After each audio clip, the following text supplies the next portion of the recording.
first question. It has been a year now since China and India clashed in the Galwan Valley, and multiple rounds of military and diplomatic talks have yet to resolve the issue. What role has the Quad played in informing India's response, and what level of support can it provide? Well, first of all, Janet, let me say it's a great pleasure to be with you today. I think when it comes to Quad and the India-China border issue, we're talking apples and oranges. I'm not quite sure I'd really, see a tight connection there, because I'll tell you why. The Quad is 4 countries who have come together on a common agenda, and the agenda, it includes maritime security, it includes connectivity. In the last year, it's included vaccines, even education. So they have their own agenda. They've got a sort of I would say, a set of convergences, a worldview. They meet and they talk about a whole lot of things. Now, the India-China border issue, it has pre-existed the Quad. In many ways, it's a challenge, a problem which is quite independent of the Quad. And there are two big issues there right now. One, of course, is that the close-up deployments still continue, especially in Ladakh.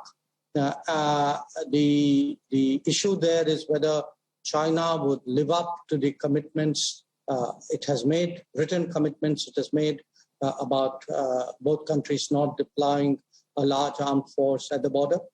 And the larger issue really, whether we can build this relationship on the basis of mutual sensitivity, mutual respect, and mutual interest. So I do see why you're interested in both the issues, but I would urge you to look at them somewhat independent of each other. Minister, pulling back a little bit from the Quad, specifically more to the G7 grouping. Recently, the G7 agreed on a 3-pronged approach to Beijing, which is basically cooperate on issues such as climate change, compete on trade and supply chains, and disagree on human rights. What are your thoughts on the effectiveness of this approach on the larger global stage? Look, again, we were there at the G7 summit as one of the 4 countries who were invited as a guest. Obviously, there are issues with which, we are in agreement with G7, some more, some less. There'll be issues where we would have a different viewpoint. Now, today, generally in international relations, considering that the world is much more fractured, it's much more multipolar, it's much more rebalanced, you will have this mix of where you compete, where you cooperate, how much do you cooperate, and when you look at the specific issues you mentioned, for example, climate change, obviously there is a G7 and China conversation, if you would, but we are actually in a very different position because we are at a much earlier stage of our development. Leave alone, a net zero year, we are not even there in terms of identifying a year of peaking. So our positions are much closer to many of the other G77 countries, the developing world countries. When it comes to an issue like supply chains, I think there, obviously we share with G7 the importance of having more resilient and reliable supply chains. But we also feel that, we can contribute to it by expanding our own manufacturing capabilities. And in fact, one of the big initiatives of the Modi government is something called the PLI scheme, which is designed to attract more manufacturing into India. On issues, on open societies, on democratic freedoms, there I think there is a much stronger convergence with the G7, which is why we actually had a statement to which we subscribe. So it's uneven, but that's the nature of the world today. You work with different countries on different issues, and it's a far more issue-based relationship that we are seeing in world politics. Minister, coming back to the issue of building infrastructure, how does India plan to participate in the G7's Build Back Better World initiative? This, of course, hopes to narrow the $40 trillion infrastructure investment deficit needed by developing nations by 2035. Could you share something about how India plans to participate in this venture? Well, the B3W initiative is a G7 initiative.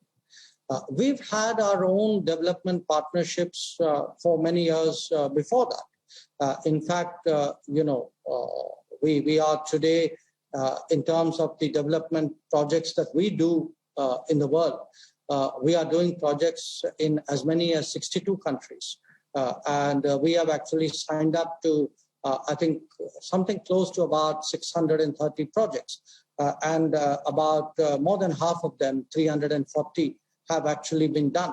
So there is a history in India for, where projects and development partnerships are concerned. And in fact, I can give you an example. I was in Kenya last week, and, people there, the government there, the president there was talking about a textile plant called Rivatex, which we had just revived. And as I look around the world, I mean, you go, say, Afghanistan, we built probably the only dam which has been built there in the last 40 years, close to, in a place called Salma. We built the Afghan parliament. In Sri Lanka, we did a lot of refugee housing for refugees. In Mauritius, we've actually built the Metro Express. It's a very successful project. In Ethiopia, we built sugar plants. In Mozambique and Tanzania, we've done a lot of work on water. So we've had a history of connectivity infrastructure projects. But what we share with the G7 is that today it's important to have broad principles that such projects should be viable, they should be transparent, they shouldn't contribute to debt, they should be environmentally friendly.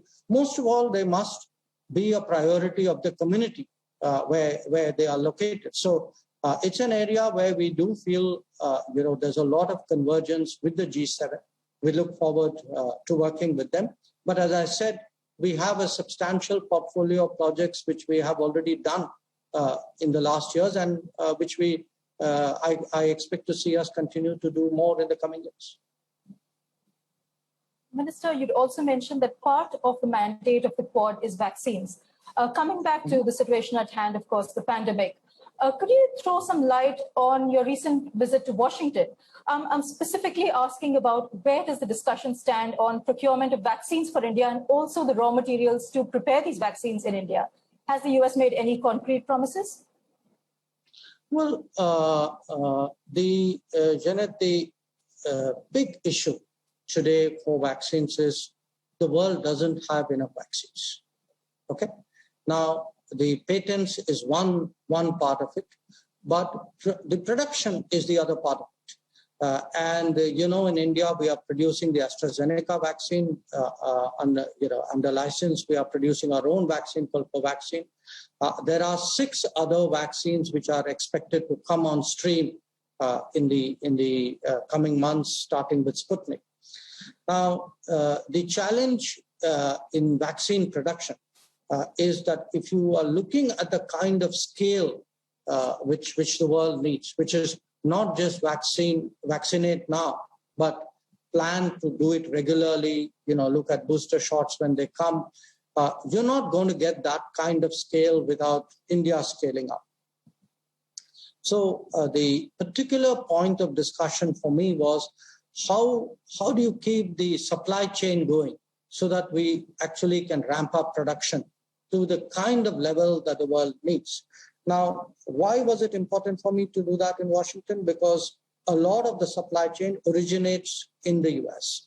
A lot of it comes from Europe as well. So I think if the US and Europe need to step forward, if India has to ramp up its own production.